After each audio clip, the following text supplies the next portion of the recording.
Hello everyone, welcome to the IGCSE session. The math tutor here. We are going to go through another past paper question, and this one is a question from the chapter called 3 Dimension.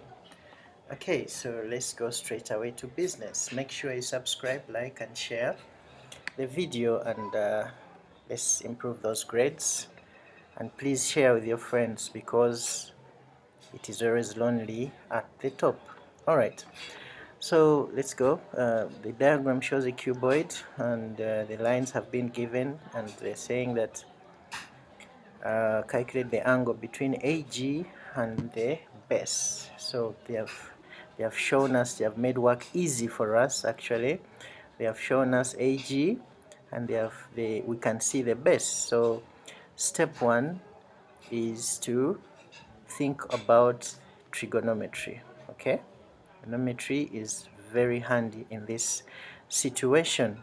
Okay, so we have to introduce a diagonal line here. Diagonal. Now this diagonal line is EG. Okay, we know that this is a cube, and a cube is made up of rectangles. Fine. Yeah, and the base is a rectangle, so this will be 4 as well.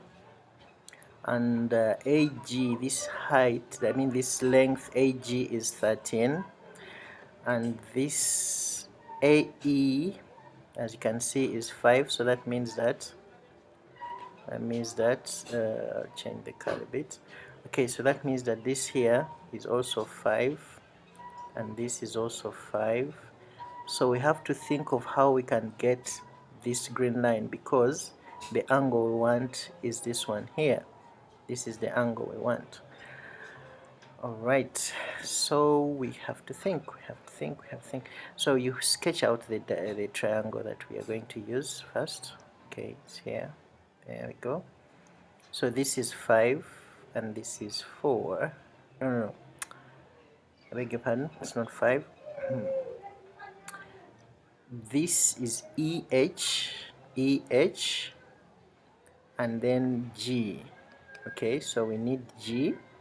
So we already have EH as 4, and we can think of getting we can think of how to get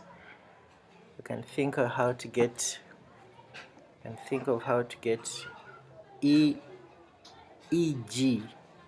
So if we can get EG, then we are good to go. Okay, so there's no way, I don't see any way we can get EG, but since this is the diagram we have 4. Okay, I'll change the color.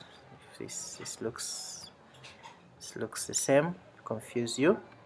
So this is H. Okay, and we have 4 here. You can see this is 4. So this is the triangle that we want to, I was thinking that we can use, but unfortunately it's not possible. So we can think of a plan B.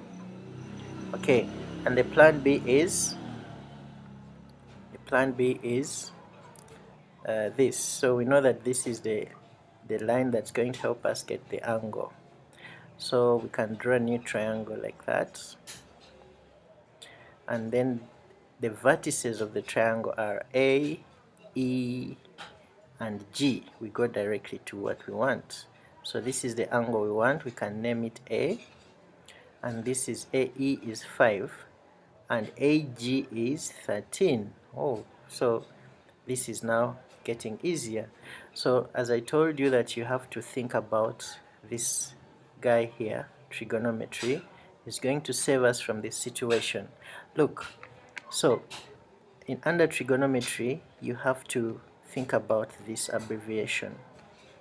Okay, sine stands for, S stands for sine, O stands for opposite, H stands for hypotenuse, okay, C stands for cos, okay, A stands for adjacent, this is the short form, H stands for hypotenuse, okay, T stands for tan, O stands for opposite, and A stands for adjacent. So in between opposite and adjacent there is a slash. Okay, I'll put a slash and help you memorize this. So the slash means over, so it is opposite over adjacent. Cos is adjacent over hypotenuse. Sine is opposite over hypotenuse. Okay, now you look at the triangle and see what we have. We have the opposites. Why opposite? Because it is facing the angle. It's called opposite. Okay, and look, the line that has this side, the 90-degree sine, and the angle is always the adjacent. Okay, it's always the adjacent, and then the remaining line is automatically the hypotenuse. Now in this question, in this situation, we have the opposite and the hypotenuse. So you look through this and find out which one has opposite and hypotenuse, and that is our friend sine. So we write sine of A is equal to the opposite, which is 5, over the hypotenuse, which is 13. Okay, so this angle, we named it A, so A will be the sine inverse of 5 over 13. So make sure your calculator is in the degree mode, the deg mode. That's DEG abbreviation on the screen of the calculator. So 5, the sine inverse of 5 over 13 is exactly 22.62 degrees. So this here is the answer to this question. I hope you enjoyed, I hope you understood, and I hope you picked up some ideas. It is always lonely at the top, so subscribe, share, and like so that you don't get the good grades alone. See you in my next video. Bye bye.